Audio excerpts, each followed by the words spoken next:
Hola, senoritas, senoritas. Good morning, good afternoon, good evening to all of you watching this educational video in the comfort of your time. Here, I am the right citizen. I'm presenting to you all this part of the chapter. Let me start this course by giving you some essential questions. Have you experienced motion sickness after a wild spinning of thyself because of fun in early years? I bet we all did. But did you ever wonder the reason for the staggering event even after the medley span? Well, the organ system responsible for this dizziness, motion sickness, or staggering is one of the topics in the mechanical senses.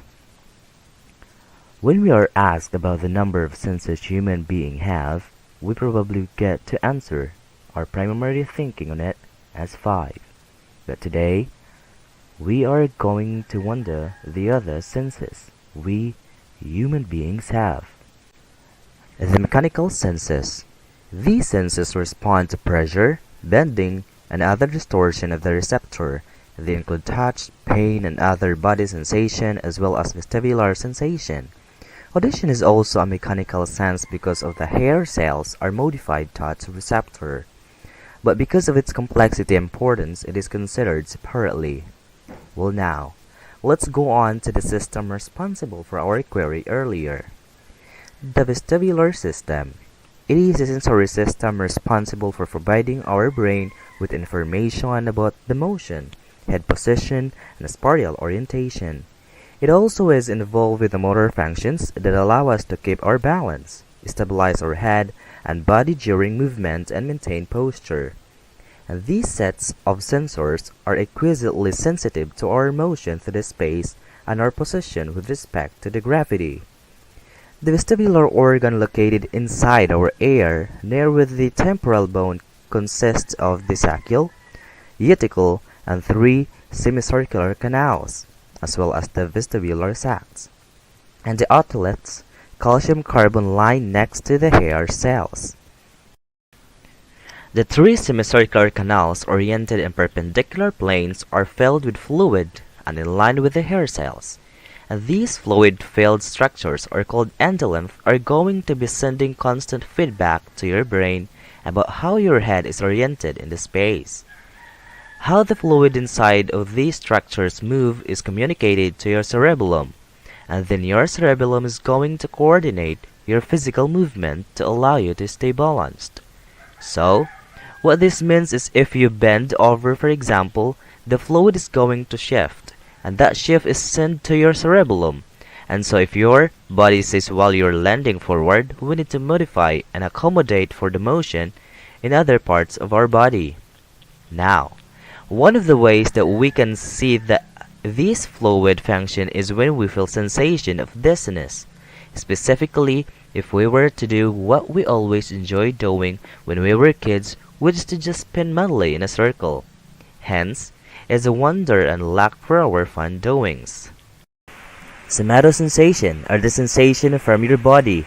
The system that mediates this bodily sensation, the somasensory system, is 3 separate but interacting systems. The exteroceptive system, which senses external stimuli that are applied to the skin. The proprioceptive system, which monitors information about the position of the body that comes from the receptors in the muscles, joints, and the organ of balance. And the interoceptive system, which provide general information about the conditions within the body, example, temperature and blood pressure. Show this is table for the semasensory receptors and the probable functions. Free nerve ending with no specialized structures in them, the simplest cutaneous receptors, which are particularly sensitive to the temperature change and pain. Pacinian corpuscles onion-like are the largest and deepest cutaneous receptors. The onion-like outer structure provide mechanical support to resist gradual and constant pressure. In contrast, Merkel disc and Ruffini endings both adapt slowly and respond to gradual skin indentation and skin skitch respectively. To appreciate the functional significance of fast and slow receptor adaptation, consider what happens when a constant pressure is applied to the skin. The pressure revokes a works of firing in all the receptors, which correspond to the sensation of being touched. However, after a few hundred milliseconds, only the slowly adapting receptors remain active, and the quality of sensation changes. The body has specialized receptor to detect temperature, a critical variable to monitor. Given the overheating or overcooling the body can be fatal. Cold-sensitive neurons in the spinal cord respond to a drop in temperature. For example, a cell that responds to a drop of 39 degrees Celsius to 33 degrees Celsius would also respond to the drop of 33 degrees Celsius and 27 degrees Celsius. In contrast, heat sensitivity neurons in the spinal cord respond to the absolute temperature, and they do not adapt. A cell that responds in 44 degrees Celsius responds the same way regardless of whether the skin was hotter or cooler or the same temperature a minute or two ago. Tickle. The sensation of tickle is interesting but poorly understood. Why does it exist at all? Why do you laugh if someone fingers your armpit, neck, or the soles of your feet? When we say ticklings, it is important to note that we mean the hard poking in the ribs kind of tickling in the scientists called gargalesis. Chimpanzees respond to similar sensation with a burst of panting that resembles laughter. But why can't we tickle ourselves? It is the same reason that we cannot surprise ourselves. When you touch yourself, your brain compares the resulting stimulation to the need expected stimulation and generates the weaker semasensory response that you would experience from the unexpected touch. Somasensation in central nervous system. Information from the touch receptors in the head enters the central nervous system through the cranial nerves. Information from the receptors below the head enters the spinal cord and passes toward the brain through any of the 31 spinal nerves, including 8 cervical nerves, 12 thoracic nerves, and the ulnar nerves, 5 sacral nerves, and 1 cochlear nerves. Its spinal nerves has a sensory component and a motor component. Its spinal nerve innervates a limited area of the body called dermatome. Dermatomes denote ear fibers that carry information from the cutaneous receptors and other somasensory receptors gather together in the nerves and enter the spinal cord via dorsal roots. The figure shows a dermatomal map of the human body.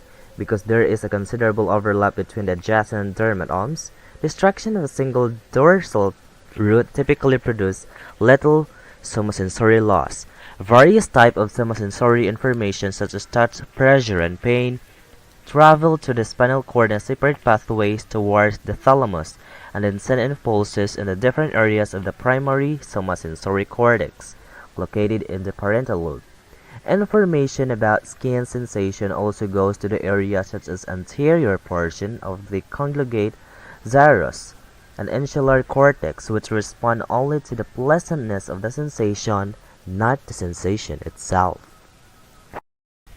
The primary somasensory cortex is located in the ridge of the cortex called the postcentral gyrus. It is situated just the posterior of the central sulcus, a prominent fissure that runs down the side of the cerebral cortex. The primary somatosensory cortex is typically divided into 4 areas, areas 3A, 3B, 1, and 2. Area A receives the majority of the somatosensory input directly from the thalamus, and the initial processing of information occurs here. Area 3B is primarily concerned with the basic pro processing of touch sensations, while 3A responds to the information from the proprioceptors. Area 3B is distantly connected to the areas A and 2, and when the area 3B receives touch information, that information is then sent to the area 1 and 2 for more complex processing. The area 2 is also involved with the proprioception.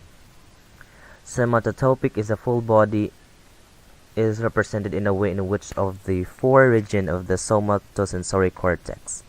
Like the effect of the damage of the primary auditory cortex, the effects of damage of primary somatosensory cortex are also remarkably mild, presumable because like the auditory system, a somatosensory system features numerous parallel pathways. The patient who had damage in the somatosensory cortex had trouble putting her clothes on correctly. Also, she could not point correctly in response to such question or direction, "Show me your elbow," although she pointed correctly to the object in the room. Pain. Many sensations sometimes evoke strong emotions, but pain is unique among the senses because it is always evoked an emotions, an unpleasant one. Pain and depression are closely linked. People in pain are likely to become depressed and unmotivated. Stimuli in spinal cord paths. Pain sensations begin with the least specialized of all the receptors on bare nerve ending. Because of the axon carrying pain information having little or no myelin sheath, they conduct impulses relatively slowly, in the range of 2 to 20 meters per second. The thicker and faster axon convey sharp pain. The pain sensitivity cells in the spinal cord relay information to several sites in the brain. One path extends to the ventral posterior nucleus of the thalamus and then to the somatosensory cortex. The spinal path of the pain and touch are parallel, but with one important difference. Pain message in the human brain A path to the thalamus and from there to the somatosensory cortex, convey the sensory aspect of pain as separately path to the hypothalamus, amygdala, ganglion cortex, and produce the emotional aspects. Emotional pain. In addition to the somatosensory cortex, painful stimuli also activated the path that goes through the medulla and then to the thalamus, and then to the amygdala, hippocampus, prefrontal cortex, and the anterior cingulate cortex, as shown in the figure. These areas react not to sensation itself, but to its emotional aspect. If you watch someone easily, especially someone you care about, experiencing pain, you experience sympathetic pain that shows up as activity in your cingulate cortex and other cortical area. Ways of relieving pain. You wouldn't want to free from the ability to feel pain. Although you wouldn't want to eliminate pain, it is good to control it. Opioids and endorphins. The brain puts brakes on the prolonged pain by the opioid mechanism system that respond to the opiate drug and similar chemicals. Candid Spurt and Solomonson discovered that opiates bind to receptors found mostly in the spinal cord and the preadjunctal gray area in the midbrain. The transmitter that attach to the same receptor of the morphine are known as endorphins, and contractive and industrious morphines. The brain produces several types of endorphins, which relieve different types of pain, such as pain from the cut versus the pain from the burn. Cannabinoids and capsaicin. Cannabinoids chemicals derived from or similar to marijuana block certain kind of pain. However, cannabinoids can produce a problem of their own, including memory impairment. And research, the been used for pain relief has not been extensive. The capsaicin, a chemical jalapenos, similar peppers and stimulate receptors for heat, rub onto sore shoulders and arthritic joints or other painful area produces a temporal burning sensation follow a longer period of decreased pain. A side effect of the two. When apply a high doses or lower doses for the prolonged period, capsaicin causes an excessive buildup to the calcium in its heat receptor and damages the mitochondria of those receptors, rendering the cells non-functional for substantial time. Placebo. In much medical experiences, an experimental group receive a potentially active treatment and a control group receive a placebo, a drug or other procedure with no pharmacological effect. Placebo have a little influence in the most conditions, but they often relieve pain, depression, and anxiety. Its side effect. Placebo reduce pain, but they produce an even greater effect of emotional response to pain as recorded in the cingulate cortex.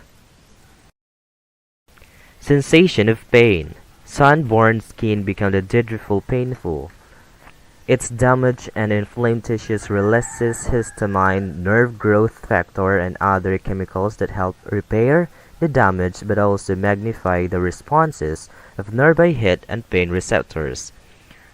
Non-steroidal anti-inflammatory drugs such as ibuprofen relieve pain by reducing the release of chemicals from damaged tissues.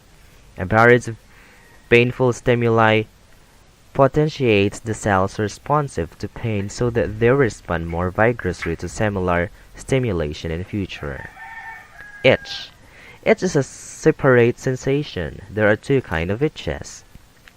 First, release of the histamine from the healing wound that dilate blood vessels and produce an itching sensation. Contact with a certain plant courage, a tropical plant with the varied hairs produce itch.